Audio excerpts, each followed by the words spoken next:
Bonjour, aujourd'hui on se retrouve pour faire une analyse du film Eraserhead de David Lynch. Donc la dernière fois j'avais déjà fait deux analyses en une vidéo dont le sujet c'était Frankenstein de Guillermo del Toro et Nosferatu de Robert Eggers. Donc là cette fois-ci je vais vous parler de Eraserhead qui est un film que j'aime tout particulièrement. Alors cette fois-ci ça va être un peu particulier, je sais pas trop comment ça va être le rendu. Mais en fait, j'ai passé une matinée entière à revoir le film et à l'analyser séquence par séquence en prenant des notes. Et donc les notes, je les ai sous les yeux, un peu comme un prompteur. Donc je pense que je vais fonctionner de cette manière parce que autrement, ça va être compliqué de tout faire par mémoire. C'est juste pas possible. C'est ce que j'avais fait la dernière fois en fait pour Frankenstein et Nosferatu. J'avais fait ça en fait comme ça de mémoire. Je disais tout ce qui me venait en fait comme ça. Il n'y avait pas de préparation. Là, j'ai préparé à l'avance, donc c'est la première fois en fait que je fais une vidéo préparée et pas une improvisation. Donc on va essayer et on va voir ce que ça va donner. Alors, je vais évidemment parler d'abord un peu de contexte en fait. De toute façon, je vais en parler tout au long de l'analyse. Hein. C'est quelque chose en fait qui va revenir parce que c'est un peu le sujet du film. Mais pour un peu de contexte quand même, donc Eraserhead, c'est le premier film de David Lynch, le premier long métrage. Avant ça, il avait fait d'autres courts métrages, mais voilà, c'est son premier long métrage. Et il date, alors attendez, parce que j'ai pas noté la date, des années 70, ça c'est sûr, je crois qu'il date de 76. 77, il date de 77. Et voilà, donc c'est son premier long métrage. C'est un film en fait qui est très intéressant dans sa mise en scène. En fait, le son, je trouve, raconte plus que le dialogue lui-même. En fait, le son raconte plus que l'image dans ce film. Alors, du coup, bah, malheureusement, pour un film dont le son est aussi important, je vais pas pouvoir beaucoup le décrire parce qu'en fait, pour des questions de droit d'auteur, tout ça, je peux pas en fait vous diffuser d'extraits, ce qui est très embêtant pour moi et pour vous aussi. Donc je suis très désolée pour ça, mais je vais pas pouvoir vous diffuser d'extraits. Donc pour le son, ça va devoir passer par des descriptions en fait. Je suis vraiment désolée. Je vais pas pouvoir faire autrement. Donc voilà, qu'est-ce que je peux raconter tout là-dessus? Oui, donc le sujet, en fait, ce film a été fait à une période de la vie de Lynch où il s'apprêtait à être père. Et c'était quelque chose qui l'effrayait énormément. Il savait pas comment se préparer à ça, et pour lui c'était trop tôt, il se sentait pas prêt. Et donc de toutes ces angoisses, ce film est né. Et c'est pour ça qu'il est vraiment intense en fait en émotion. On sent vraiment que ça a été thérapeutique pour lui, que toutes ces peurs, toutes ces angoisses, il les a mises en fait dans ce film. Donc voilà, c'est vraiment un film très intéressant et dont tout le monde peut s'identifier aussi en fait. C'est quelque chose en fait de commun à chacun si on décide un jour d'être parent. Donc voilà, c'est vraiment un film intéressant. Donc maintenant, sans plus attendre, je vais commencer à analyser. Donc d'abord l'ouverture, donc je lis, hein. Je suis désolée, je vais devoir lire parce que c'est très dense en fait en information et qu'encore une fois j'ai pas envie de vous faire un freestyle parce que d'une ça risque d'être mauvais du coup. Enfin voilà, je préfère en fait vous lire mes notes, hein. Ça sera vraiment plus simple pour tout le monde. Donc je m'excuse encore si certains n'aiment pas, mais c'est vraiment la meilleure façon d'aborder ça en fait. Donc l'ouverture, donc on voit d'abord le personnage principal, Henri, donc c'est un peu l'introduction en fait de tout le monde, l'ouverture, hein. Souvent dans un film c'est ça, c'est l'introduction du lieu, du théâtre principal de l'histoire et évidemment des personnages. Donc on commence avec Henri, qui semble flotter en fait dans l'espace. Il est superposé sur ce qui ressemble à une petite planète mourante, désertique et où rien ne pousse. Il n'y a pas de vie du tout en fait. Et cette planète, encore une fois, c'est selon moi hein, l'interprétation. Je dis pas je ne dis pas avoir la science infuse, pas du tout. C'est vraiment mon interprétation du film. Voilà, c'est vraiment mon interprétation propre. Après, vous en faites ce que vous voulez, vous avez vos propres interprétations. Voilà, moi c'est juste, je partage en fait la façon dont j'ai compris ce film. Donc, cette planète pour moi, pardon, je casse un cheveu, elle représente son état d'esprit. Cette planète, c'est aussi celle de son créateur, donc en fait c'est Dieu littéralement. Je vais l'appeler le créateur ici. Donc ici, on nous expose une idée. Il y a celle de la création, de la conception. On a la planète, on a l'homme, on a celle du rapport entre un être vivant et son créateur, parce qu'en fait, l'ouverture, on nous fait le lien entre 3 choses, ou plutôt 4 du coup. En fait, il y a l'homme, donc le personnage de Henry, son créateur, qu'on va voir après dans une espèce de petite maisonnette qui regarde par la fenêtre, et qui est sur la petite planète, justement, superposée avec Henry. Et enfin, on a la création, la créature finale, la création finale, qui est en fait l'espèce de spermatozoïde que Henry va cracher de sa bouche, en fait. Donc là, on a vraiment en fait l'idée exposée dans l'ouverture de la création, en fait. C'est vraiment ça. On a la planète, qui est vraiment le tout. On a Dieu le créateur. On a Henry, la créature de Dieu. Et on a la créature de la créature du créateur. Donc voilà. Je sais pas si c'est très clair ce que je dis, mais voilà. Donc, celle de la création, de la conception, c'est l'idée. C'est celle du rapport entre un être vivant et son créateur, donc. Le thème de ce film est la paternité, donc on le comprend du coup dans cette ouverture, hein, on a vraiment Dieu le Père, la créature, qui donne naissance à une autre créature, c'est vraiment voilà, l'idée de création, de conception, de paternité, donc, parce que être parent, c'est aussi ça, donc créer quelque chose. Donc c'est un film, comme je l'ai dit, très introspectif pour Lynch, qui à l'époque s'apprêtait donc à devenir père. Donc il se sentait pas prêt, tous ses doutes, ses peurs, il les a donc transmutés dans ce film. Eraserhead, c'est aussi une œuvre avec un fort parallèle religieux, parce que comme je viens de l'exposer, ça parle de création, de vie, et on ne peut pas en fait parler de ces sujets sans évoquer Dieu. C'est indissociable. Bon, pour les athées, ça les trigger peut-être, hein, mais c'est un fait. Enfin, c'est difficile souvent d'aborder le sujet de création, de vie, etc., sans aborder Dieu ou une quelconque forme, en tout cas, de spiritualité. Donc voilà, pour cette ouverture-là. On a donc le son, qui est vraiment très important, et je suis vraiment dégoûtée de ne pas pouvoir diffuser d'extraits sonores, en fait, pour vraiment vous montrer le son, enfin, vous faire écouter le son. Mais bref, accompagné de tout ça, on a un bruit persistant de rouage ou de quelconque vieille machine industrielle bruyante et polluante lorsqu'on se rapproche petit à petit de la planète. En fait, le bruit s'intensifie. Et ce bruit, en fait, il va persister tout le long du film, on va le retrouver. C'est un bruit, en fait, qui est angoissant, qui nous met mal à l'aise.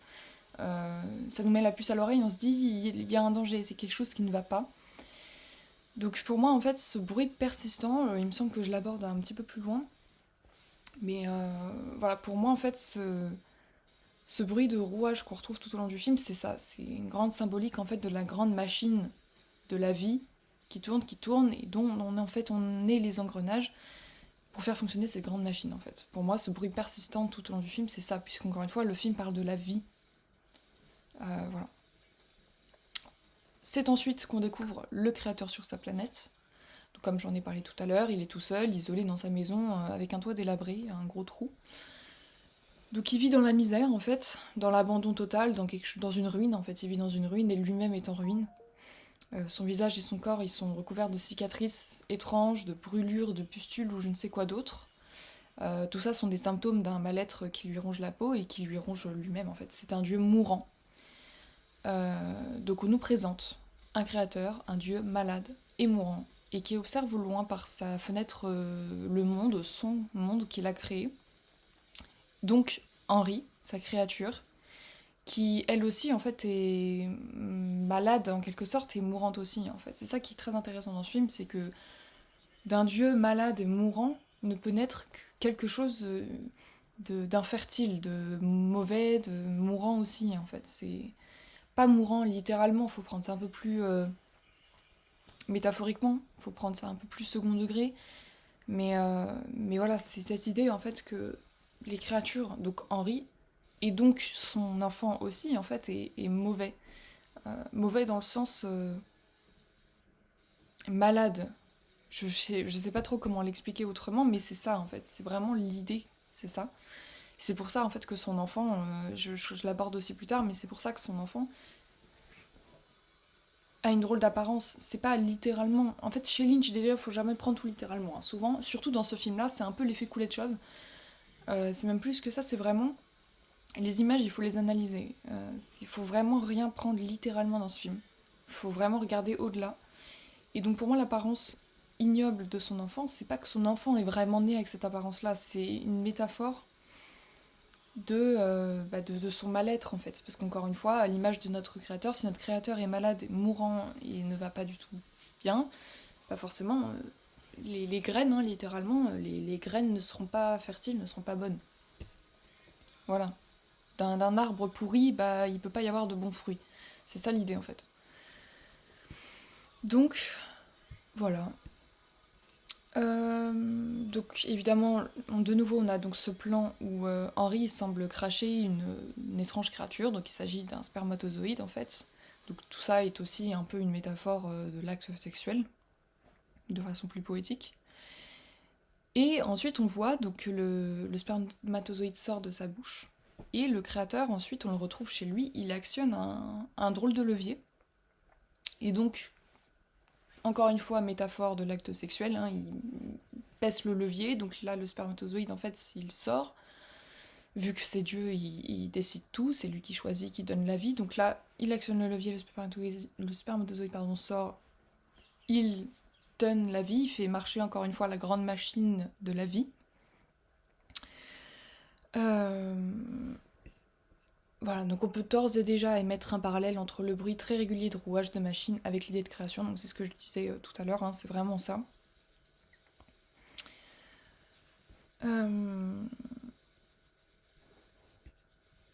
Donc le spermatozoïde tombe dans une flaque d'eau, donc pour moi ça symbolise l'ovule en fait. Je trouve que l'image est assez claire, ça rappelle un peu nos cours de SVT de 5ème.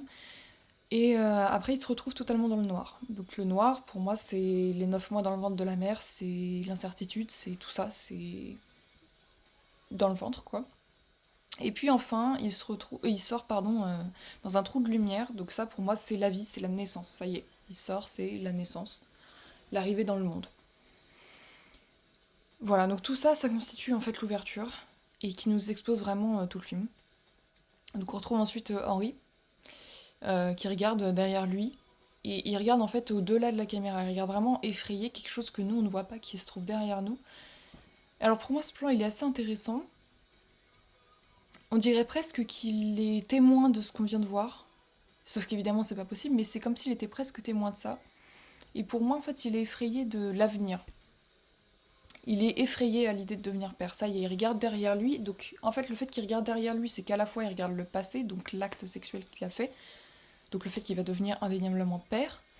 Et le fait, en même temps, que ce soit derrière la caméra, donc au-delà, pour moi, c'est aussi un peu l'avenir.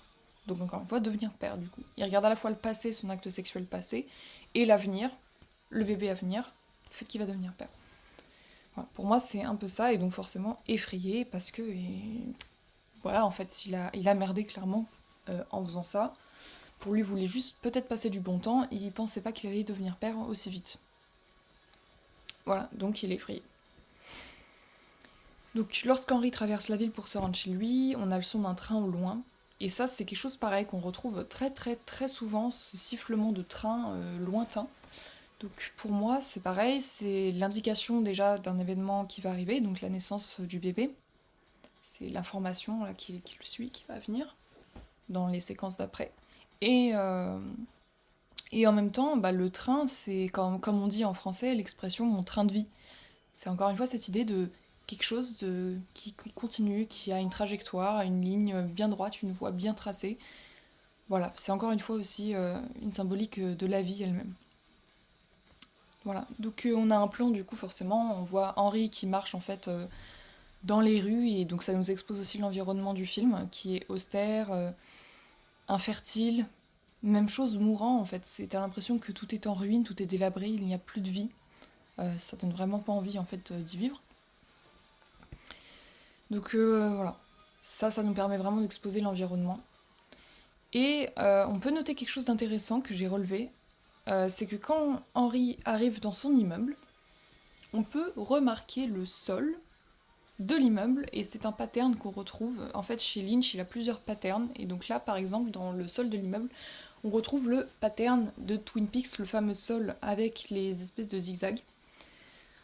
Donc voilà, j'ai trouvé intéressant de le relever parce que Twin Peaks est venu bien après, et là il y avait déjà la présence de ce sol étrange dans Eraserhead. La Black Lodge, voilà, le sol de la Black Lodge dans Twin Peaks. Et ensuite, on a un deuxième pattern, c'est le couloir. Alors le couloir, je ne sais pas trop comment l'interpréter, je pense que ça symbolise un peu l'inconscient peut-être chez Lynch, mais le couloir c'est aussi un élément de décor qu'on retrouve très très très souvent dans ses œuvres, donc dans Twin Peaks encore une fois, hein, dans la Black Lodge, il y a tout le temps des couloirs, on a cette symbolique du couloir. Dans Last Highway aussi, on a la symbolique du couloir avec le miroir tout au fond. Et je pense qu'on le retrouve aussi dans d'autres films, mais j'ai noté ces deux-là qui m'ont marqué avec cette image du couloir. Dans Blue Velvet aussi, il y a un délire avec un couloir, je crois, quand il est dans l'appartement de la femme. Voilà. Donc ça n'apporte pas plus grand-chose à l'analyse, mais je trouvais ça juste intéressant de relever les patterns comme ça qu'on retrouve régulièrement chez Lynch et que je trouve toujours intéressant de noter. Voilà. Donc lorsqu'Henry arrive devant sa porte d'appartement, on remarque que derrière lui, dans le couloir, un bouquet de fleurs desséché. Donc encore une fois, c'est vraiment pour accentuer que ce monde est mourant et que rien ne survit, que rien ne peut naître, qu'il est infertile. Vraiment, ce monde n'est pas fait pour grandir. Enfin, vous avez compris l'idée, quoi. C'est vraiment un monde mortifère. Donc on a le premier contact avec sa voisine d'en face dans cette scène. Alors je vais l'appeler ici la tentatrice parce qu'en fait elle incarne justement pour moi en fait la tentation. Cette femme, elle représente en fait pour moi le choix de facilité d'Henry. Henry en fait il a deux choix tout au long du film qui se présentent à lui. Il a à la fois le fait d'accepter ses responsabilités, de devenir père et de se ranger dans une vie de règles, de contraintes, etc. Et de l'autre, il a la voie de la facilité. Et donc justement, ça va être incarné en fait par cette femme, que encore une fois je vais appeler la tentatrice, parce que tout le long, elle incarne cette tentation qu'il a de tout lâcher par égocentrisme, égoïsme, et de vivre dans ses plaisirs, et de lâcher ses responsabilités, et de voilà, vivre dans l'oisiveté, en fait. Voilà, pour moi ça représente ça. Et c'est d'ailleurs bien symbolisé aussi par le couloir, hein. Le couloir qui est une ligne droite, on a à gauche son appartement qui va du coup être le théâtre de la paternité, et à droite cette tentatrice, cette femme qui va représenter du coup encore une fois la facilité. Mais la facilité n'est jamais sans conséquence. Voilà, c'est souvent éphémère et avec de graves conséquences. Donc lorsqu'Henry rentre chez lui, il s'assoit sur son lit et la caméra se rapproche de lui, donc de son intimité. Et petit à petit, le bourdonnement, parce qu'il y a un bourdonnement en fait constant quand on est chez lui, qui va s'intensifier. En fait, plus on se rapproche de lui, plus le bourdonnement s'intensifie. Donc pour moi, en fait, on se rapproche de ses pensées qui bouillonnent, le bruit de ses préoccupations en fait. Et donc on se rend compte ensuite qu'il s'agit du radiateur qui surchauffe.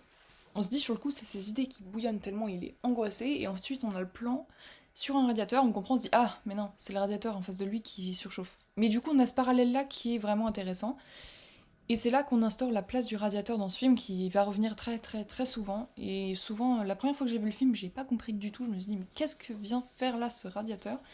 Et maintenant j'ai compris, au bout de la 5e fois de le voir, j'ai vraiment bien compris que ce radiateur symbolise ses pensées.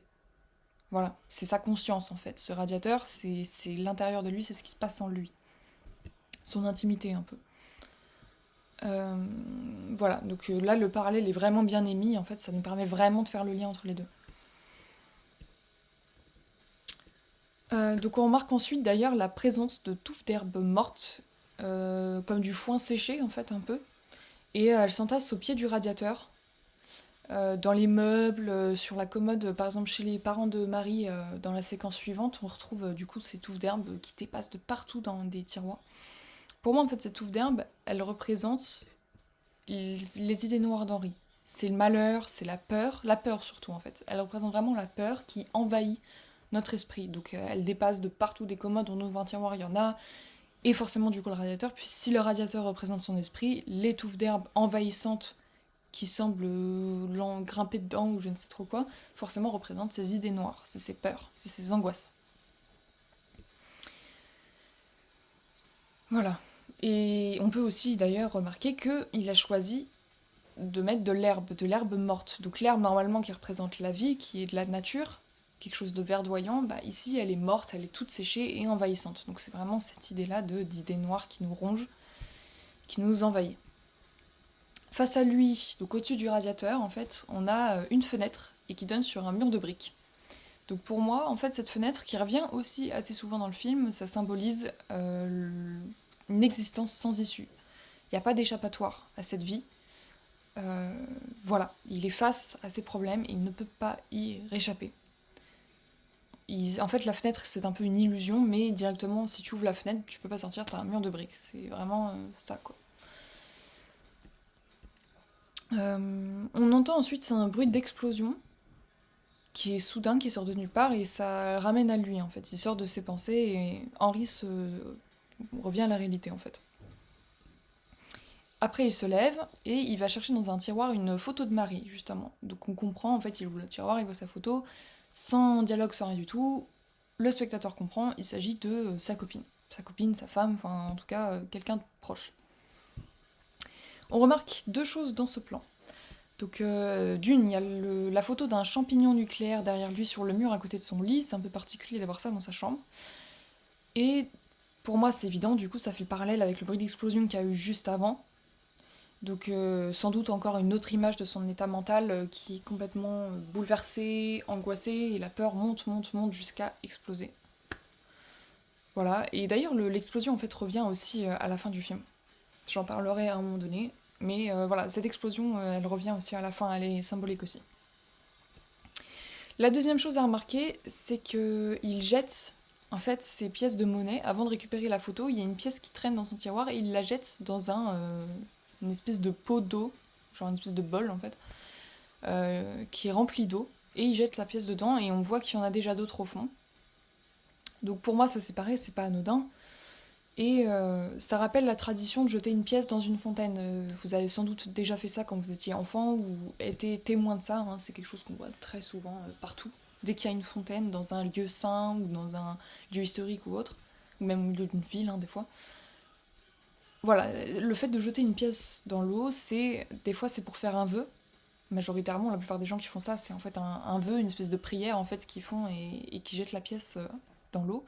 Et c'est aussi une offrande pardon, faite à une divinité, ou Dieu auquel on croit. Donc, de nouveau, on a une image religieuse qui s'impose. Et de nouveau, dans ce monde désespéré, moi je l'interprète comme Henri qui fait un vœu en jetant cette pièce dans la gamelle d'eau. Et voilà, il espère quelque chose de meilleur malgré tout ça. Il se dit, bon, peut-être que l'avenir réserve quelque chose de meilleur, on ne sait pas. On remarque aussi évidemment la photo de Marie qui est coupée en deux, qui semble comme décapitée en fait. Et ça, j'y reviendrai plus tard, mais il y a une vraie symbolique de la tête dans ce film et de la décapitation. C'est pour ça l'explosion nucléaire, tout ça, j'y reviendrai vraiment à la fin. En fait, à la fin, on comprendra vraiment cette symbolique. Mais c'est quelque chose de très persistant dans ce film. La symbolique de la tête est vraiment très importante. Voilà. Et elle est assez littérale en fait. Donc le plan d'après, c'est une belle transition. Donc on a la photo de Marie qui est décapitée sur sa photo. Et le plan suivant, c'est Marie elle-même derrière sa fenêtre qui regarde dehors, l'air un peu inquiète. Et le plan est magnifique parce que forcément du coup elle est surcadrée par la fenêtre avec les rideaux et tout. On voit seulement sa tête dépasser, le plan s'arrête à peu près à là, donc ça rappelle automatiquement la photo décapitée qu'on vient de voir juste avant, c'est vraiment pareil.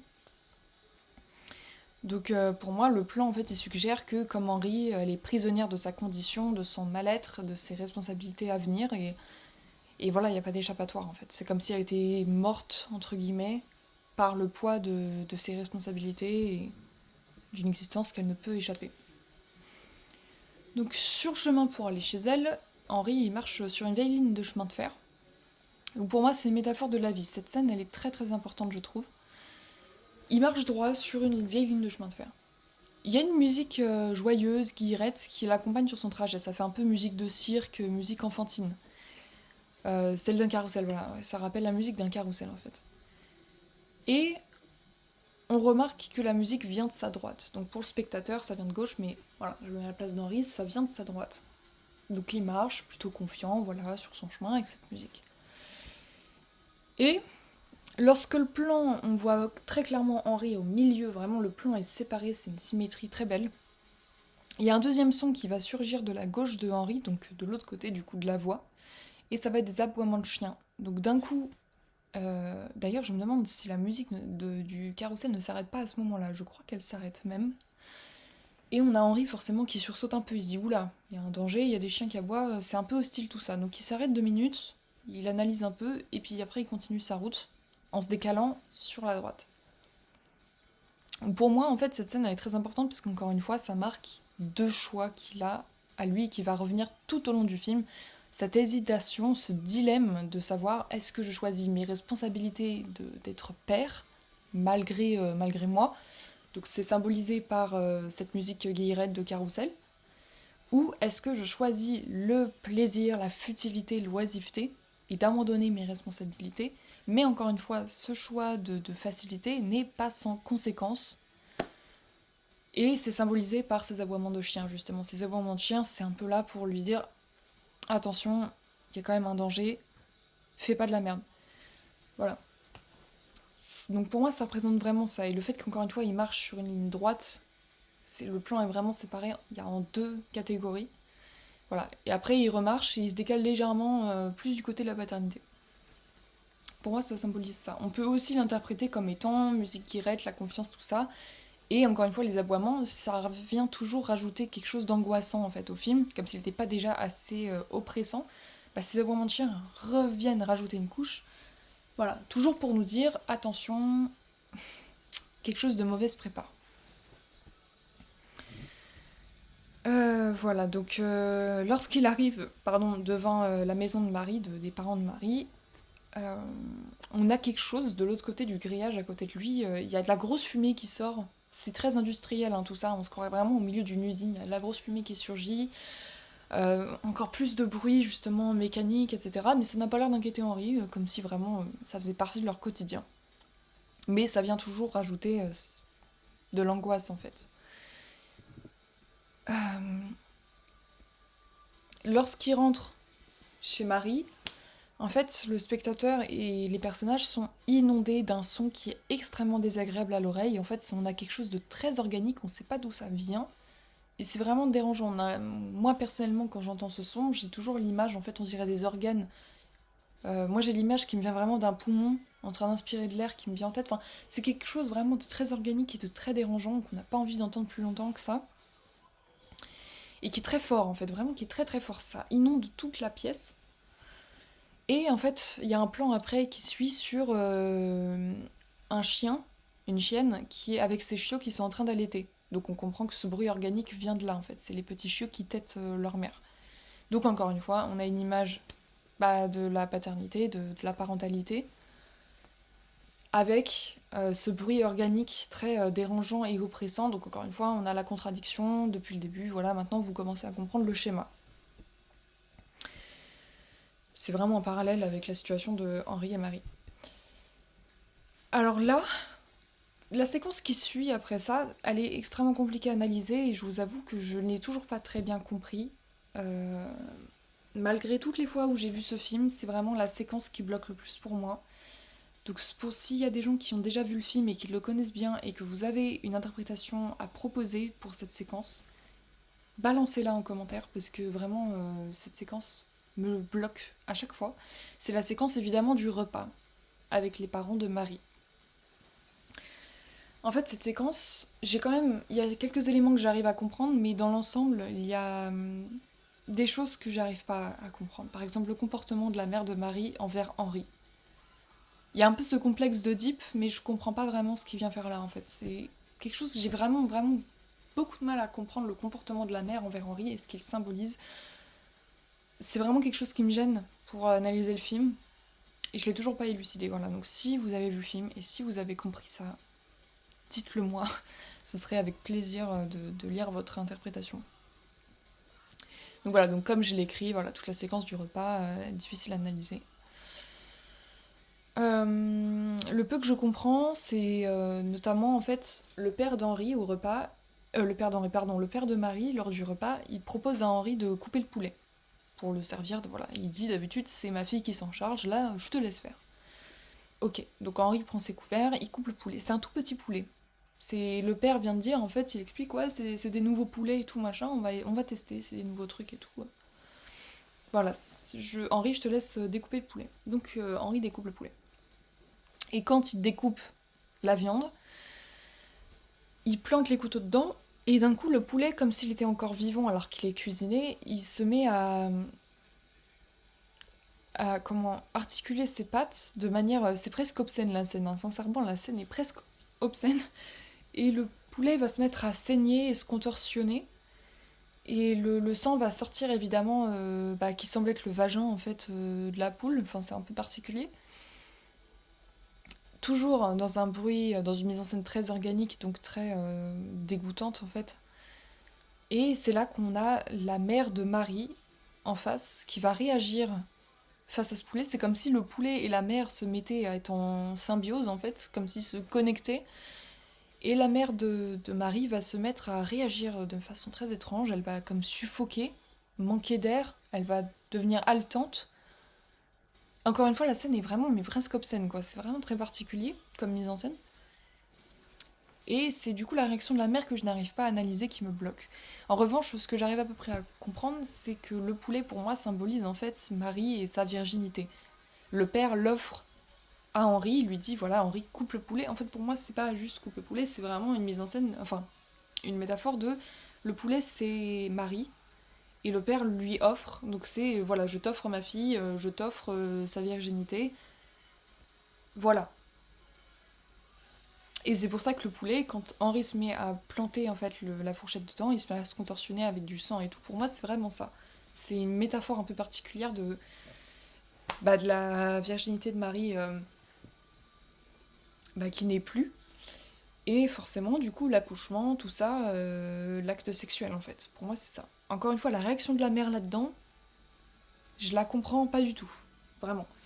Donc si vous avez une explication à ça, franchement, allez-y. Voilà, après, il y a plein d'autres choses à analyser dans cette séquence, hein. Par exemple, il y a aussi là, le rôle de la grand-mère de Marie, qu'on voit qui est cachée dans la cuisine, en fait, qui mange même pas avec eux, elle est planquée dans la cuisine et elle est complètement... euh, comment... sénile en fait, elle est complètement sénile, elle n'est plus du tout là, son corps physique est là mais son esprit n'y est plus. Donc on voit à un moment donné dans la cuisine la mère de Marie qui prend les mains de la grand-mère et qui lui fait mélanger la salade en fait avec ses mains pour lui faire un semblant de participation au repas.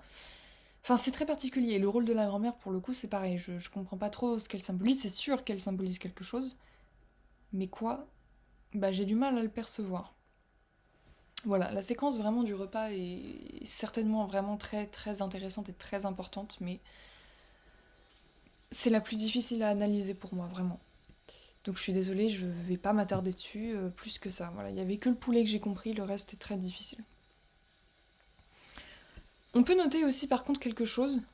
Euh, Lorsqu'ils sont au repas plusieurs fois en fait, les parents de Marie vont demander à Henri ce qu'il fait. Et Henri à chaque fois répond je suis en vacances. Et c'est très intéressant parce que pour moi, il n'est pas littéralement en vacances. Encore une fois, rien n'est littéral de toute façon dans ce film. Il y a du sous-texte partout. Et pour moi, en fait, il n'est pas en vacances. C'est, encore une fois, il est oisif. Tout ça est une métaphore de l'oisiveté qu'il a. Il est comme un touriste dans sa propre réalité, en fait. Parce que s'il est en vacances, pourquoi porte-t-il un habit de travail? Il a son veston avec ses stylos qu'on dirait qu'il vient de sortir de l'usine. Et puis encore une fois, c'est pas un endroit pour être en vacances. Quand on voit le lieu dans lequel ils habitent, je pense que c'est la dernière destination sur notre liste de vacances, vraiment. Donc voilà, pour moi c'est une métaphore évidemment. Quand il dit il est en vacances, c'est qu'il prend vraiment beaucoup de recul face à sa situation. Et comme j'aime bien le dire et comme je vais le répéter plusieurs fois dans cette analyse, il est touriste dans sa propre réalité. Il est complètement détaché de tout ça. Et c'est ce qu'on comprend d'ailleurs au début, dans l'ouverture. Il flotte dans l'espace, parce que c'est vraiment ça, il est détaché de tout, de toute responsabilité, de toute réalité. Il n'est attaché à rien, en fait. Voilà.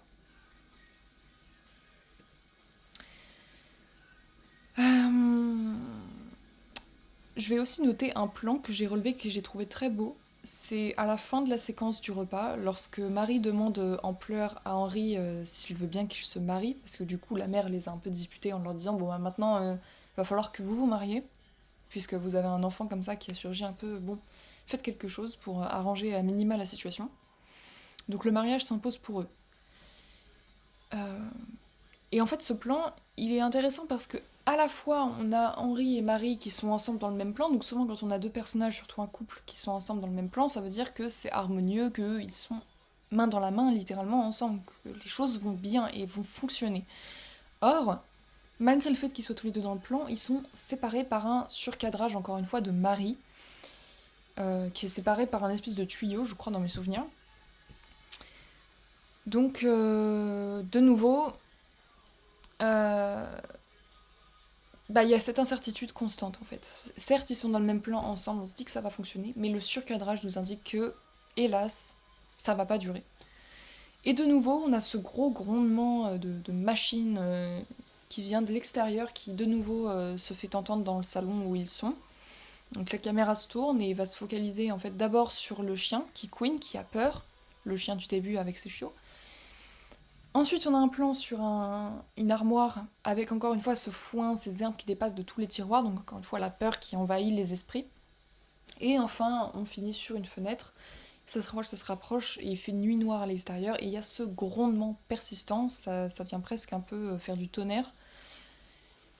Et voilà, ça vient vraiment les engloutir. Le plan se termine là-dessus, sur la fenêtre qui semble.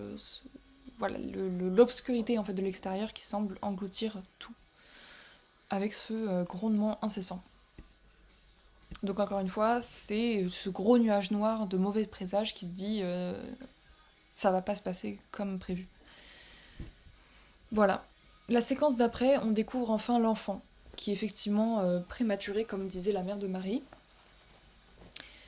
Et évidemment, le fait qu'il soit prématuré, ça symbolise qu'une seule chose, c'est pas que l'enfant est prématuré en soi. En fait, c'est Henri, dans son rôle de père, qui est prématuré. Je sais pas si vous me suivez. Pour moi, ça symbolise vraiment ça. Il n'est pas prêt, encore une fois, à être père. Et donc, l'enfant prématuré, c'est pas l'enfant qui est prématuré, c'est son instinct paternel qui est prématuré. Parce qu'il est pas prêt. C'est trop tôt. Donc, comme j'ai dit tout à l'heure, du coup, l'apparence répugnante de l'enfant, c'est pour moi une métaphore évidente. Henri et Marie sont trop jeunes et inexpérimentés, tous deux ne se sentent pas prêts à être parents. Donc, l'enfant leur apparaît donc comme une créature étrange, repoussante, fragile, et c'est quelque chose en fait qu'ils ne comprennent pas et qu'ils ne cherchent pas plus que ça à comprendre non plus. Donc, elle leur apparaît comme un monstre en fait. À la fois, c'est toute leur peur et leurs angoisses qui se projettent sur l'enfant, donc ça vient le déformer, et en même temps, ils sont trop jeunes pour ça, donc voilà. L'enfant en soi n'est pas un monstre, mais il leur paraît comme un monstre parce que ils ont peur. Euh, Donc ça c'est juste la séquence en fait on a Marie et l'enfant. Là Henri lui à ce moment-là il est dans le hall de l'immeuble et il va regarder dans la boîte aux lettres. Et il découvre une toute petite boîte sans contenant, il l'ouvre et on dirait un espèce de verre séché, on dirait un peu un leurre de pêche. Enfin, aïe, pardon, mon pied. On dirait vraiment un verre séché. Et pour moi, il va représenter son instinct paternel pour l'enfant. Et on peut du coup constater, c'est son instinct paternel et c'est un asticot, on dirait un asticot mort, donc on peut se dire déjà, bon, c'est pas bon signe, hein, son instinct maternel il est tout petit et en plus il semble tout desséché, tout mort. Bon, c'est pas la joie. Donc il va le laisser dans sa petite boîte, mais il va le garder avec lui quand même. Donc, voilà, il traverse le couloir, il rentre chez lui.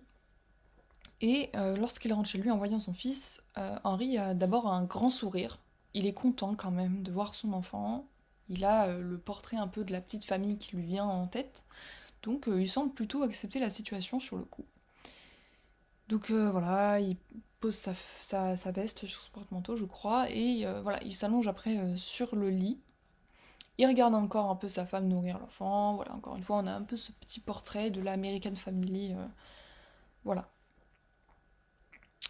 Euh, Donc il sourit encore, enfin voilà, pour le moment tout va bien, en apparence. Et puis Henri, de nouveau, va fixer le radiateur. Donc le radiateur, encore une fois, c'est une métaphore de son esprit. Donc il fixe pas vraiment le radiateur. En fait, il part dans ses pensées. C'est comme nous, des fois, quand on phase, ça vous arrive certainement. Quand des fois, on sait pas pourquoi, on se met à phaser. On va fixer notre regard sur n'importe quel objet et on va partir dans notre tête. Bah, en fait, le radiateur, c'est ça. C'est complètement ça. Donc Henri, il phase. Le radiateur à nouveau fait beaucoup de bruit, donc c'est encore une fois toutes ces idées qui bouillonnent. De nouveau on dirait que ça surchauffe. Et la caméra va descendre sur les touffes d'herbe envahissantes sur le radiateur, donc c'est sa peur. Et le bruit petit à petit va s'amplifier à mesure que la caméra montre les herbes. Donc il y a 2 minutes, Henri était content de sa petite American Family, mais très vite, ses pensées, ses idées noires le submergent et de nouveau la peur l'envahit. D'un coup, il y a une lumière qui va émaner du radiateur. Et on va découvrir à l'intérieur une scène de théâtre. Il y a un halo de lumière qui s'allume au centre. Et très vite, en fait, l'image va s'évaporer au moment où les pleurs de l'enfant surgissent. Donc du coup, ça va sortir Henri de sa rêverie. Et Marie va se mettre à lui parler. Enfin voilà. Il sort en fait de ses pensées. Au moment où il allait découvrir quelque chose de beau, de mystérieux, de poétique, d'enivrant, bah, les pleurs du bébé le ramènent à la réalité. Encore une fois, à ses responsabilités. Donc le théâtre, forcément, lieu d'amusement, de divertissement. Donc ça représente vraiment, encore une fois, ce choix de facilité, d'oisiveté, tout ça, face aux responsabilités, donc les pleurs de l'enfant qui le ramènent à la réalité. Donc il y a Marie qui lui demande s'il n'y avait pas du courrier, et Henri va mentir en disant qu'il n'y avait rien. Parce qu'en soi, il n'y avait rien, c'est juste son instinct paternel, en fait, qu'il a trouvé. Donc il garde ça pour lui, il lui en parle pas du tout. Parce que en fait, il refuse tout simplement d'endosser le rôle de père. C'est ça aussi. Le fait qu'il ne dise rien à Marie sur la petite boîte, pour moi, c'est vraiment ça. C'est je t'en parle pas, tout comme du coup, voilà, je mets mon instinct paternel de côté, je mets mes responsabilités de côté.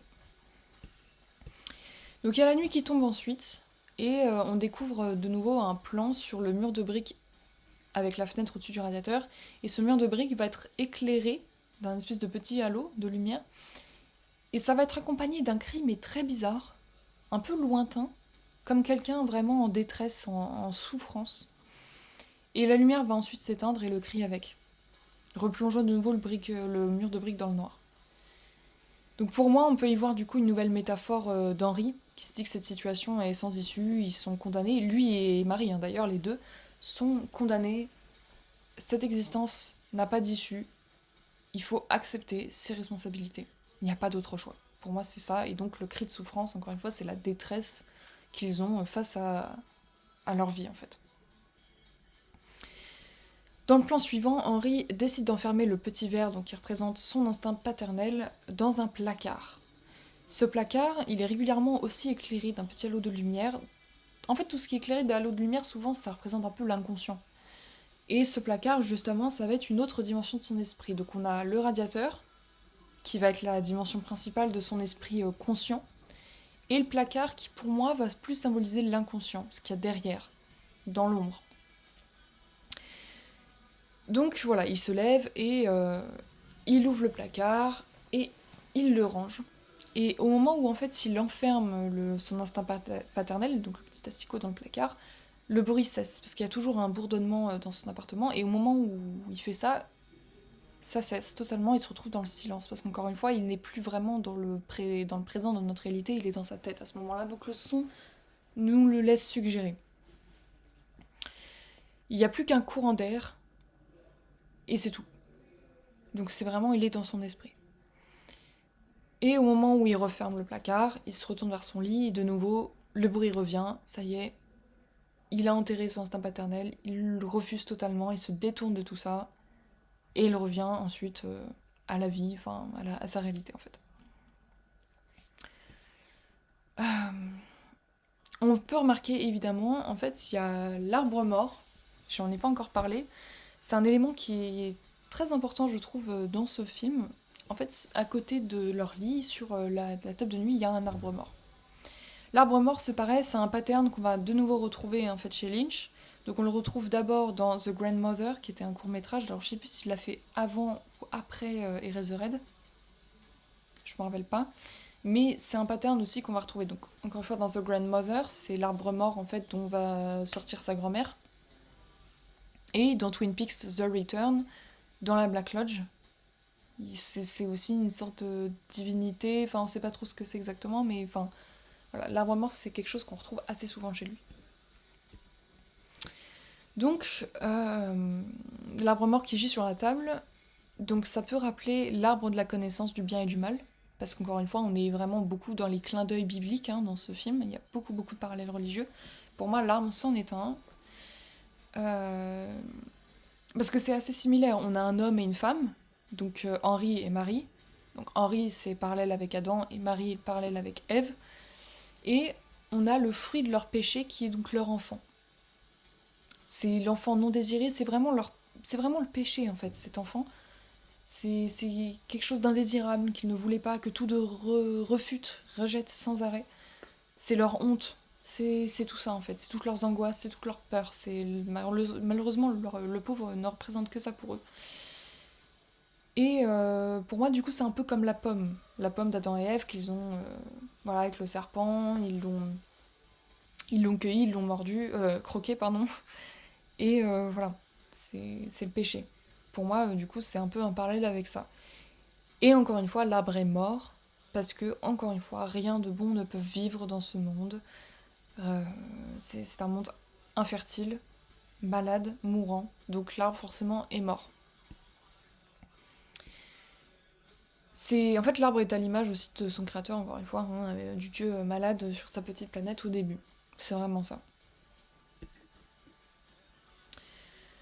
Donc lorsqu'Henri se tourne vers Marie et le lit, de nouveau, il sort donc de son inconscient, il revient à lui, entre guillemets. Et donc, comme je le disais, il y a de nouveau le bruit d'une tempête qui vient s'amplifier vraiment très fort. Donc voilà, c'est vraiment, ça marque les deux dimensions. De nouveau, on va avoir cette répétition du haut de briques éclairé avec le cri de souffrance. Et cette fois, c'est Marie, en fait, qui le voit.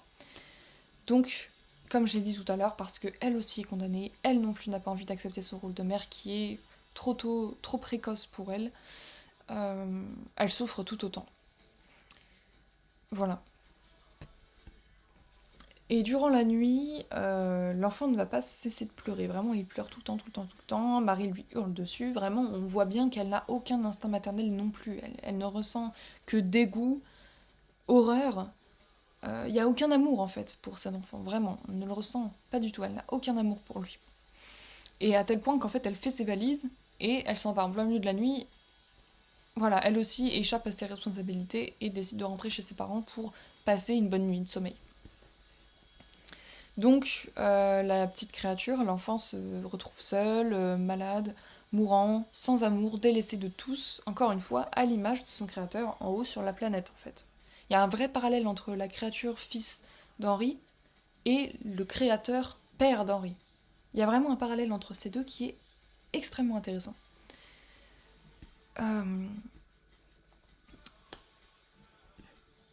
On a de nouveau aussi une accentuation du fait que Henri soit un touriste dans sa réalité. Donc quand Marie craque et s'en va, en fait, de nouveau, elle lui dit « You're in vacation, you could take care of it for a night. » Donc tu es en vacances, tu pourrais t'en occuper pour au moins une nuit. Donc de nouveau, on a ce truc-là de « T'es touriste dans ta réalité, tu n'es accroché à rien du tout, tu flottes dans l'espace, tu ne vis que pour toi-même. » Henri est un égocentrique de première, vraiment. Donc Henri se retrouve seul avec cette créature. Et c'est là que la tentatrice va apparaître, un peu comme en rêve pour Henri qui se rendort un peu. Voilà, elle apparaît dans l'esprit de Henri. Donc de nouveau, elle symbolise, voilà, Henri se dit, est-ce que moi aussi j'abandonnerai pas mes responsabilités, et est-ce que je vivrai pas non plus ma petite vie tranquille, en bon égocentrique, en bon égoïste. Voilà, donc Henri se redresse et finalement il va regarder son fils. Voilà, donc de nouveau on a ce dilemme de choisir entre le bien et le mal, en fait, c'est un peu ça aussi. Voilà, il met un peu les deux de côté, il regarde son fils, il se dit bon, je vais essayer de faire un effort. Donc de nouveau il y a le vrombrissement en fait dans son inconscient et de son instinct paternel qui va ressurgir et qui le pousse à s'en occuper. Donc il se lève et il va voir son enfant. Et en se penchant sur lui, il se rend compte qu'il est complètement malade. Donc de nouveau, Henri, il va prendre peur. Et il se retrouve de nouveau face à un mur. Donc encore une fois, la fenêtre avec le mur de briques. Il prend de nouveau peur en fait. Il se rend compte, il se dit putain, non, je peux pas, je sais pas comment faire. Donc il ouvre son inconscient, donc le placard, pour aller chercher son instinct paternel enfoui. Et finalement, une fois qu'il est devant, il se dit oh, finalement, non. Et il referme le placard. Si près du but. Et il décide d'aller à la boîte aux lettres à la place. Donc pour moi, la boîte aux lettres, pardon, ça symbolise un peu le fait d'espérer trouver quelque chose de meilleur ailleurs. C'est un peu la fameuse expression l'herbe est plus verte ailleurs. Pour moi, la boîte aux lettres, c'est ça. C'est vraiment, on espère avoir de bonnes nouvelles. C'est ça, en fait. Sauf qu'évidemment, il n'y a jamais rien. Donc, il remonte et il reste avec son fils, qu'il retient par ses cris. À chaque fois qu'Henri, en fait, tente d'aller à la boîte aux lettres, l'enfant le retient par ses cris. Il l'empêche de sortir. Donc Henri va tenter de se rendormir et de nouveau le radiateur s'allume. Donc c'est de nouveau un peu ses rêveries, ses fantaisies, tout ça. Donc on redécouvre à nouveau ce petit théâtre qui commençait à s'allumer tout à l'heure. Bah là cette fois-ci il s'allume et on voit vraiment ce qui se passe dedans. Et on découvre donc une belle petite scène de théâtre avec des petites ampoules, etc. Et on a une femme au centre qui est assez étrange. En fait elle a un visage qui va rappeler une boule de coton. Donc tout de suite, on a l'image associée à la douceur, le confort. Comment le... Oui, le confort en fait, c'est vraiment le confort. Et elle va se mettre à danser sur un thème tout joyeux, tandis qu'une pluie de spermatozoïdes, un peu comme ceux du début, va se mettre à tomber sur elle comme menaçant. On a l'impression que s'il la touche, elle va mourir. Mais elle a l'air amusée au milieu de tout ça, elle réagit pas plus que ça, et elle continue de danser légèrement entre chaque spermatozoïde qui tombe à côté d'elle. Tout a l'air normal pour elle, elle est plutôt contente. Et à la fin, elle se met à les piétiner. Et donc on a encore un contraste de brutalité avec douceur, parce que son visage, tout ce qu'elle incarne semble doux, joyeux, confortable et réconfortant. Et en même temps, on a cette brutalité meurtrière qu'elle a de les écraser, mais vraiment avec force, avec joie, on sent qu'elle prend du plaisir à les écraser. Et elle regarde droit dans les yeux Henri avec un beau sourire du genre c'est ce qu'il faut faire. Voilà. Donc ça symbolise encore une fois la mort de la volonté d'être père pour Henri. C'est vraiment ça, c'est le confort, la facilité, l'oisiveté qui remporte sur l'instinct paternel. Et donc ce confort, cette volonté de s'échapper, etc., ce plaisir éphémère vient écraser les spermatozoïdes, vient écraser sa paternité, son instinct paternel. Tout désir d'être père est anéanti.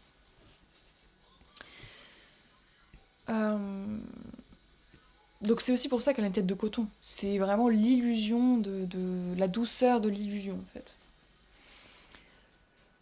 Donc le plan suivant, on retrouve de nouveau le placard de son inconscient. La caméra elle fait un balayage en fait. On part du placard de son inconscient, de gauche à droite. On fait un petit plan sur l'arbre mort, donc encore une fois ça rappelle le jardin d'Éden, le bien, le mal. Et enfin Henri qui dort dans son lit. Donc on revient à la réalité après ça. À côté d'Henri, on a Marie, qui n'arrête pas de gesticuler dans tous les sens. Elle a l'air visqueuse un peu. Et en fait, l'image d'elle va rappeler celle d'un ver de terre, ou d'un nouveau-né, ou d'une petite créature en tout cas qui vient de sortir du ventre de sa mère, qui est encore tout visqueux, etc. Et qui n'arrête pas de gesticuler dans tous les sens. Et c'est vraiment ça. À ce moment-là, en fait, on n'a pas Marie, on a vraiment cette image de l'enfant, encore une fois de la paternité qui s'impose à Henri et qui va venir le bousculer littéralement. Elle n'arrête pas de bouger et de le pousser sur le bord du lit. Elle se rapproche de lui en fait, elle se colle à lui. Et Henri va sans arrêt la repousser, sans la regarder à chaque fois, il va lui dire tout le temps va-t'en, dégage. Et reste loin. Et donc encore une fois, du coup, c'est une métaphore de son refus d'être père qui est vraiment, vraiment très claire. Hein. Il est vraiment là, va-t'en, je ne veux pas de toi, reste loin. Et à ce moment-là, Henri va quand même se redresser, parce qu'il en a un peu marre. Et lorsqu'il se redresse, il découvre plein de spermatozoïdes dans son lit, et qui va jeter avec dégoût, qui va les balancer contre le mur et ils vont exploser de manière assez dégoûtante contre le mur. Et plus il en jette, plus il en trouve dans son lit en fait. Il se retrouve inondé de plein de spermatozoïdes qu'il va sans cesse jeter, jeter et jeter. Et à chaque fois, en fait, il les jette à côté du placard de son inconscient où se trouve son instinct paternel. Donc encore une fois, le lien est clair, le lien est... Voilà, on le comprend. Et c'est alors que les portes du placard de son inconscient va venir justement s'éclaircir, ils vont être éclairés d'un halo de lumière, et les portes vont s'ouvrir toutes seules.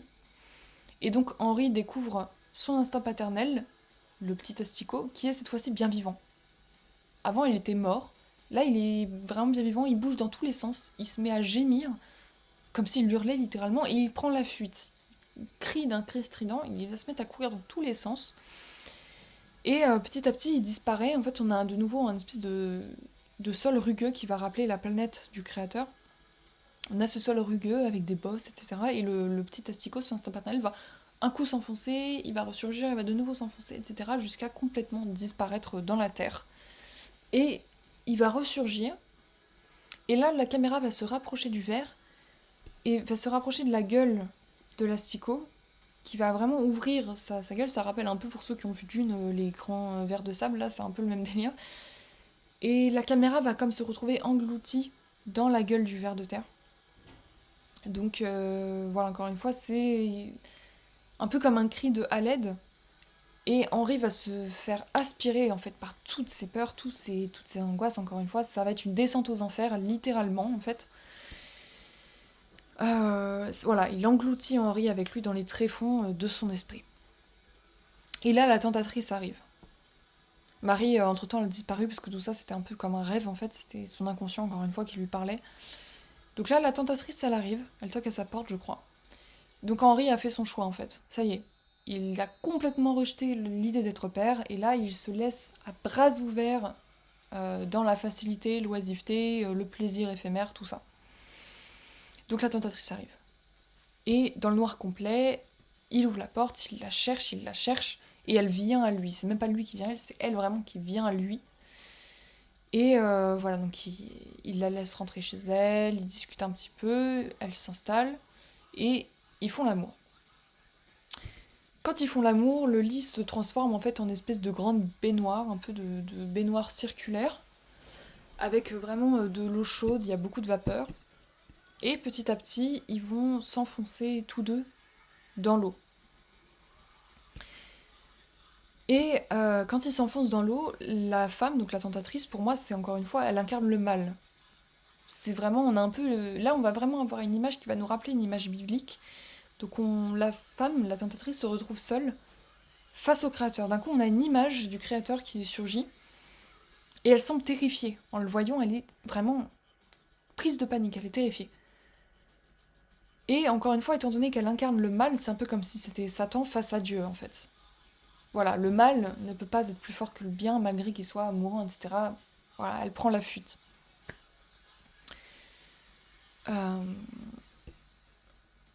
Donc après, c'est une scène assez psychédélique, en fait. On retrouve après ça la femme au visage de coton qui chante une musique. Et la musique qu'elle chante, les paroles sont « In heaven, everything is fine. You got your good things and I have mine. » Donc au paradis, tout se passe bien.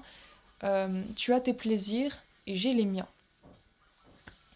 Et pour moi, cette séquence, en fait, elle symbolise de façon concrète ce qui était annoncé donc depuis le début, c'est-à-dire la facilité, le confort, l'oisiveté d'Henri, l'illusion au lieu des responsabilités et de la réalité, en fait.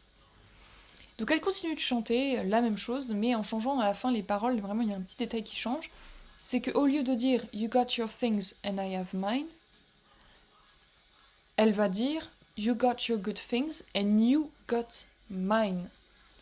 Donc là en fait ça symbolise pour moi les répercussions d'Henri, les répercussions qui découlent de ses mauvaises décisions depuis le début, parce que vu que, encore une fois, Henri est un giga égoïste de première, bah à trop être égoïste et à tout faire en pensant qu'à soi, bah forcément ça finit par empiéter en fait sur la vie des autres, sur le plaisir des autres, et ça, on vient en fait à priver les autres de plaisir aussi. Et c'est ce qui se passe du coup. C'est un peu une métaphore avec Marie, avec évidemment l'enfant qui est délaissé, seul et qui va mourir par pur égoïsme d'Henri. Donc pour moi, les paroles en fait symbolisent ça. C'est que tu as tes plaisirs et tu as aussi les miens. Tu as tes plaisirs et tu me voles les miens. C'est ça en fait. Il prive les autres de bonheur. Donc face à toutes ces erreurs et tous ces mauvais choix, Henri se retrouve aussi face à son créateur. Tout comme la tentatrice, il se retrouve face à lui. Et donc au lieu d'imiter l'œuvre de Dieu le Père, en fait, ce qui est d'être père aussi, le fait de donner naissance à un être, de s'en occuper, etc., bah, Henri s'en est complètement détourné, donc. Et de nouveau, on a l'arbre mort qui va arriver sur des roulettes, au milieu de la pièce, devant lui. Donc de nouveau, on a l'image du péché originel qui vient... comment qui s'impose, voilà, qui s'impose à Henri. Et maintenant, ça va être le châtiment d'Henri. Voilà. Tout a été exposé, c'est le jugement de Dieu, en fait. C'est un peu le jugement de Dieu. Et il perd donc la tête. Il va se faire décapiter. Donc encore une fois, retour à l'image du début, avec la photographie déchirée de Marie, le cadre dans le cadre, voilà. Là, ça se concrétise enfin. Toute l'idée, le foreshadowing de la tête décapitée qu'on a depuis le début, enfin, ça se concrétise avec Henri, c'est son châtiment. Et donc, il perd la tête. Donc c'est la tête, pour moi, en fait, dans ce film, c'est le symbole d'arrogance, d'égoïsme, d'égocentrisme. C'est la vanité. C'est tout ça. La tête représente ça. Donc Dieu va lui couper la tête. Il lui coupe de tout égoïsme, de tout égocentrisme, voilà, de tout ce qui est mauvais, en fait. La tête, c'est la graine mauvaise, et donc il va lui couper. C'est aussi la pensée, la tête. C'est forcément aussi la pensée, donc les mauvais choix. Bref, tout ça. Donc Dieu va lui priver de tout ça, en lui coupant la tête. Et d'un coup, il y a la tête de son fils, donc l'espèce de créature dégoûtante, qui va sortir en fait, qui va prendre place. Au lieu de la tête d'Henri, on a la tête de son fils qui va prendre place, qui va surgir.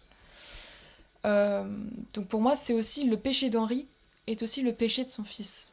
C'est comme un peu avec Abel et Caïn, tout ça, dans la Genèse en fait. C'est que le péché, depuis Adam et Ève, il se répercute, ça vous le savez pour ceux qui ont des notions chrétiennes, on est tous avec le péché en fait. On a tous le péché en nous, malheureusement. Donc pour moi, ça symbolise ça encore. C'est que le péché du père, toutes les mauvaises décisions, etc. du père, Henri, ça se répercute forcément pour son fils aussi. Voilà. Donc la tête d'Henri, elle tombe, elle s'écrase devant un vieux SDF. Genre, la tête tombe du ciel et va se retrouver de nouveau dans le vrai monde, dans la réalité. Et donc c'est un vieil homme, un vieux qui semble être un SDF, qui va la trouver. Alors même chose, les SDF chez Lynch, c'est des figures qu'on retrouve assez souvent, notamment dans Mulholland Drive. Et je crois, en général, en fait, le SDF représente les peurs les plus enfouies que nous avons et que nous n'osons pas regarder en face. Parce que c'est un peu ça quand on voit souvent un SDF dans la rue.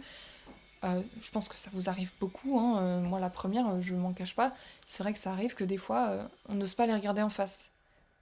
De peur que, en fait, on puisse se retrouver nous-mêmes en eux. En fait, pour nous, des fois, inconsciemment, ils vont incarner la misère. Et donc on n'ose pas les regarder en face. De peur de se voir nous-mêmes en eux. Je sais pas si vous me suivez. Bah, chez Lynch, les SDF, ça incarne ça en fait. C'est vraiment les peurs les plus enfouies qu'on n'ose pas regarder en face. Voilà, c'est en général en fait des personnages entre réalité et rêve, c'est des figures presque oniriques. Et donc ici, il y a un petit enfant qui va surgir et qui va voler la tête sous le nez du SDF.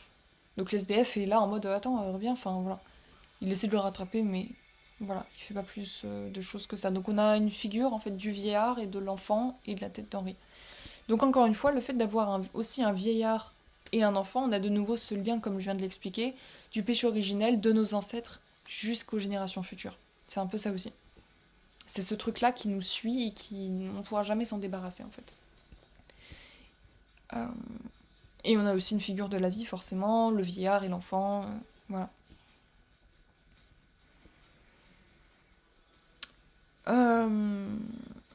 Le fait qu'Henri donc ait été décapité, ça fait également allusion à... Enfin, ça peut. Ça, c'est vraiment mon interprétation personnelle et j'en suis pas très sûre, mais ça m'a quand même fait penser à Saint Jean le Baptiste qui a été décapité après avoir accusé Hérodiade d'un adultère. Alors certes, c'est pas la même chose parce que là, c'est Henri qui commet l'adultère, alors que pour Saint Jean, il a jamais commis d'adultère, il a dénoncé l'adultère, et il s'est fait décapiter pour ça. Mais le cas de figure est quand même ressemblant. C'est-à-dire qu'on retrouve quand même des éléments, on retrouve un homme décapité et une question d'adultère. Donc est-ce que Lynch a voulu faire une sorte d'autre parallèle encore religieux avec ça, un espèce de clin d'œil retourné? Je sais pas, mais je l'exclus pas en tout cas. Donc après on a la séquence, une des séquences les plus étranges du film. Donc c'est en fait quand l'enfant apporte la tête d'Henri à une sorte d'usine de crayons. Et ils vont transformer la tête d'Henri en gomme à crayon. Donc c'est tout le titre du film en fait. Eraserhead, c'est tête de gomme en fait. Erase, c'est effacer. Donc c'est vraiment ça. Donc il transforme sa tête en gomme à deux crayons, et exactement comme ceux que Henri portait sur sa veste. Hein. Donc on avait aussi un peu un foreshadowing avec ça au début. Et c'est assez paradoxal parce qu'Henri ne peut échapper à sa condition, il ne peut effacer son erreur qui est son fils, et cependant avec sa tête va être transformée en gomme pour effacer des choses, alors que lui-même de son vivant ne pouvait effacer ses erreurs. Vous voyez ce que je veux dire? Je trouve ça très intéressant comme symbolique. Et d'ailleurs, en y réfléchissant aussi, la coupe de cheveux de Henri, ça fait penser à un crayon aussi. On a cette touffe de cheveux au-dessus de sa tête, ce qui rappelle un peu la gomme au-dessus du crayon. Là, j'ai trouvé ça marrant aussi comme petit parallèle. Aussi une sorte de foreshadowing peut-être dès le début. Donc l'homme, après avoir utilisé la tête d'Henri transformée en gomme, il va la tester, effectivement elle gomme très bien, il est très content, et il va jeter du revers de la main la poussière de gomme. Celle-ci va s'envoler dans les airs sur un fond noir, et ça nous renvoie évidemment, là encore c'est indéniable pour moi, ça nous renvoie à l'image chrétienne qu'on retrouve au carême, qui est « tu es né poussière et tu redeviendras poussière ». C'est évident, pour moi cette image est évidente. Et donc, voilà. Le plan suivant, on retrouve finalement Henri qui se réveille de sa longue vision, donc c'est peut-être un avertissement de son créateur, qu'il met en garde en fait des répercussions à choisir la facilité. Tout ça n'était qu'un long cauchemar en fait de Dieu qui lui a imposé, qui lui a dit maintenant arrête de déconner parce que là tout ce que tu viens de voir ce sera ton jugement et c'est ce qui se passera en fait si tu continues de faire de la merde, si tu continues d'être égoïste et à ne pas vivre selon ma volonté, à ne pas vivre selon comment. Enfin, vous avez compris. Voilà, pour moi c'est une mise en garde en fait. Donc il se réveille et dehors en fait il va se pencher par sa fenêtre et on voit un meurtre. Il y a un meurtre dehors, donc je comprends pas encore très bien ce qu'il symbolise. Pour moi le meurtre, alors si on reste dans les symboliques chrétiennes, ça peut encore une fois faire référence à Abel et Caïn, premier meurtre. Et voilà, donc Henri est témoin de ça, et il réagit pas, il dit rien. Voilà, il passe à autre chose, comme si en fait c'était tout à fait normal de voir ça par sa fenêtre. Donc, ce meurtre peut symboliser plusieurs choses. Donc à la fois on a encore un petit clin d'œil Abel et Caïn, premier meurtre.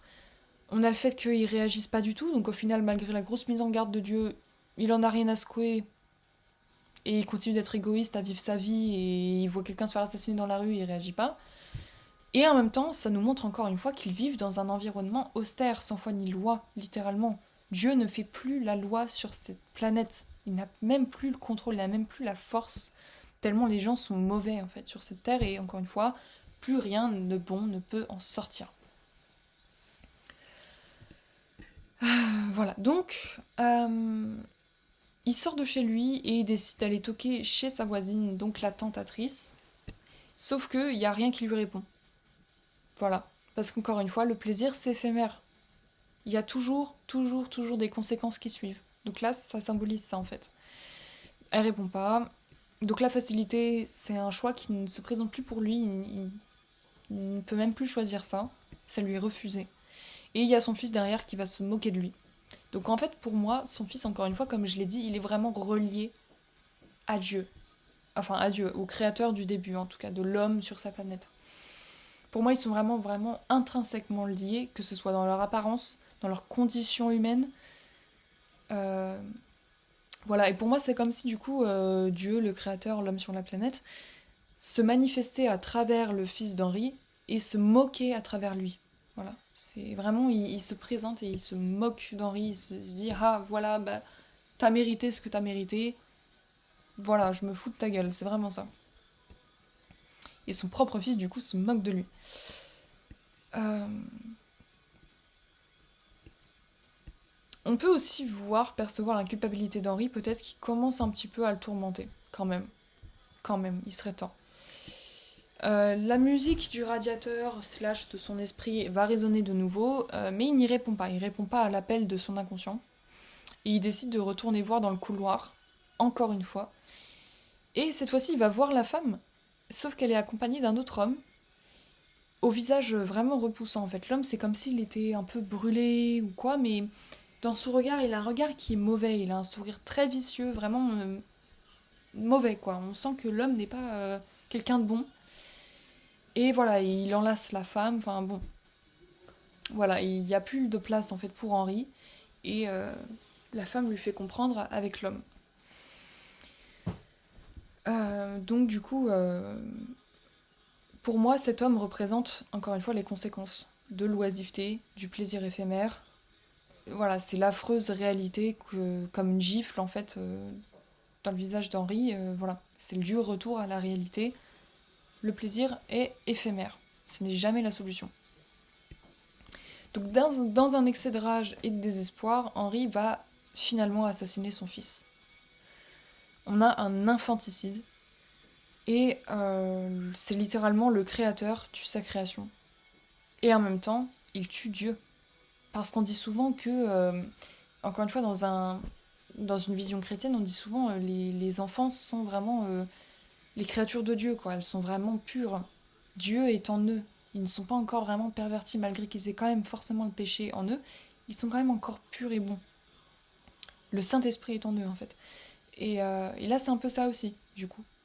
Et vu qu'encore une fois, j'ai bien expliqué que l'enfant est vraiment intrinsèquement lié avec le Créateur, voilà, Henri, sans le savoir, il va tuer Dieu, en fait. Il tue son enfant, il fait quelque chose de contre nature, au possible. Il a défié toutes les règles, il a fait les pires choix, et là, il fait vraiment le dernier truc à ne pas faire. Il tue son enfant, il tue Dieu. Voilà. Il assassine la vie, littéralement. Donc à ce moment-là, en fait, le son est encore très intéressant. Au moment où il prend sa décision, il est submergé par des espèces de chœurs un peu religieux, justement, ça peut un peu rappeler des sortes de chants grégoriens un peu dissonants et lointains qui viennent en même temps se mêler avec le bruit du vent. Donc c'est vraiment dans son esprit, c'est la tempête quoi, qui arrive, c'est un grand courant d'air qui vient emporter tout ça, et ça rajoute forcément à la tension dramatique. Euh, Il y a aussi une sorte de matière organique quand il va tuer l'enfant, etc. Enfin, tout ça rappelle vraiment toutes les scènes d'avant du film. En fait, on a comme une sorte de flashback sonore de tout ce qui s'est passé avant. Ça revient à ce moment-là, précis, et ça le pousse à l'acte. Donc, quand il l'a assassiné, la créature, petit à petit, va grandir. Elle va grossir de plus en plus. La lumière va se mettre à déconner. Enfin, voilà, et jusqu'à bouffer tout l'espace vital de Henri. Et Henri, bah, fatalement va se retrouver face à son fils, à sa créature, à son péché, à son erreur, à son égoïsme, à toutes les erreurs qu'il a pu faire dans sa vie. Il va se retrouver face à ça, donc à son enfant qui grandit, qui grandit, qui grandit, il n'y a plus de place pour respirer. Ils sont vraiment face à face. Et il baisse les yeux, parce qu'il a honte de lui-même. Et il s'est rendu compte de tout ça. Et à la dernière minute, il est trop tard. Il ne peut plus être sauvé, plus rien ne peut être sauvé. C'est trop tard.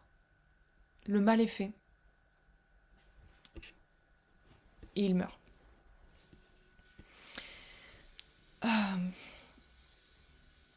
Voilà, il n'y a plus d'issue, en fait. Il n'y a vraiment plus d'issue. Et Henri va alors être témoin de la planète du Créateur qui va exploser sous ses yeux. Et derrière lui, il y a de nouveau, en fait, on va voir la poussière de tout à l'heure, de la poussière de la gomme, donc la poussière de sa tête, donc c'est lui-même, c'est sa tête, encore une fois l'explosion finale, hein, c'est ce que je disais au tout début, rappelez-vous, avec l'explosion, le champignon nucléaire. Là encore une fois, l'idée se concrétise réellement, la planète explose, Henri avec, son état mental explose, tout explose, et de nouveau la poussière, donc derrière Henri, encore une fois on retrouve tu es né poussière et tu redeviendras poussière, pardon. Donc encore une fois, voilà, cette image s'impose. C'est la mort, c'est le néant, c'est la destruction. Et voilà, en tuant son enfant, créature de lui-même, mais aussi créature de Dieu le Créateur, Henri assassine Dieu. Et on retrouve le Créateur sur sa petite planète, dans sa petite maison délabrée, qui tente d'actionner les leviers, mais il ne fonctionne plus, tout est cassé, la machine, la grande machine de la vie, qui fait tourner le film aussi depuis le début, ne fonctionne plus, elle est morte, et le Créateur n'arrive plus à ne rien faire, c'est fini, il n'y a plus de vie, il n'y a plus que le désespoir, et la mort, et l'égoïsme, et tout ce qu'il y a de mauvais. Et donc le Créateur meurt, et avec lui toutes ses créations. Tout ça à cause de l'égoïsme d'un homme. Donc à la fin, Henri se retrouve dans ce qui semble être le paradis, à première vue, tout est blanc, et ou peut-être simplement pour moi c'est plus une illusion du paradis. Et il y retrouve de nouveau la femme à tête de coton qui va l'embrasser, qui va le serrer fort contre elle.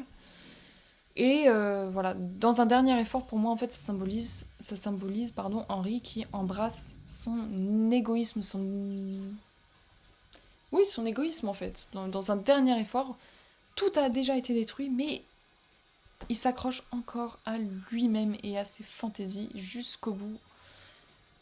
Voilà, jusqu'au bout, il tourne le dos à tout. Et il ne vit que pour lui, au détriment des autres. Voilà. Il ne pense qu'à ses plaisirs vains, plutôt que se donner en fait pour son enfant, parce qu'être père, c'est ça, être père en fait, quand on est parent, c'est qu'il faut consacrer sa vie à son enfant en fait. C'est ça. C'est un sacrifice. Être père, c'est vraiment... Être parent en fait, en général, c'est vraiment un sacrifice à faire. Il faut se sacrifier soi-même pour faire vivre son enfant. Plutôt que de privilégier ses plaisirs.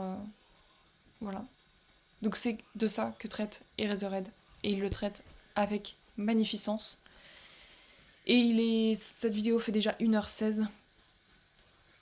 J'ai essayé d'être le plus concis possible. D'être le plus clair aussi pour vous. Je me mets à la place de certains qui n'ont pas pu voir le film et qui le découvrent, etc. Sachant qu'encore une fois, je ne vais pas pouvoir balancer d'extrait en fait. Donc, si vous avez été là depuis le début et que vous êtes encore là à m'écouter, je vous remercie beaucoup parce que cette analyse pour moi a été compliquée à faire. Et voilà, je voulais partager en fait ce film avec vous parce que c'est un film vraiment que j'aime énormément. C'est vraiment un chef-d'œuvre du cinéma, sincèrement. C'est magnifique. C'est magnifique parce que je pourrais faire un dernier parallèle avec tout ça, puisqu'on parle de paternité. En fait, dans le cinéma, on dit souvent que le réalisateur, son film, c'est son enfant, en fait. C'est son bébé, c'est quelque chose qui naît de nous, en fait. C'est notre créature. Donc, on pourrait omettre un dernier parallèle avec ça aussi, avec le fait que Lynch soit réalisateur. Et le cinéma, c'est aussi ça, c'est se sacrifier aussi pour son œuvre, etc., etc. Voilà. En fait, ce film parle de la paternité à plusieurs niveaux, et dans tous les cas, en fait, ça nous parlera toujours. C'est une œuvre, peu importe notre situation, c'est quelque chose, c'est des sujets en fait qui nous parlent indéniablement. Voilà, et en plus d'être une vraie leçon de cinéma, de mise en scène et de son, c'est un chef-d'œuvre. Ce film est un vrai chef-d'œuvre et je voulais vraiment en parler avec vous. Et ça m'a fait très plaisir de faire cette analyse qui a été longue, mais je suis très contente de l'avoir fait. J'espère que j'aurai été assez claire dans mes explications, parce que des fois j'ai tendance à partir un peu dans mes interprétations, et des fois j'ai un peu de mal en fait à bien les exploiter, à bien les sortir clairement. Donc voilà. J'espère que pour vous ça a été assez clair à suivre, que ça n'a pas été trop chiant, que ça n'a pas été trop compliqué. Voilà. Ça m'a fait très plaisir de faire cette vidéo. Et je pense que j'en ferai encore d'autres à l'avenir parce que je prends vraiment beaucoup de plaisir à faire ça. Voilà. Sur ce, foncez voir le film si vous ne l'avez pas vu. Si vous l'avez déjà vu, retournez le voir. Et je vous dis à bientôt.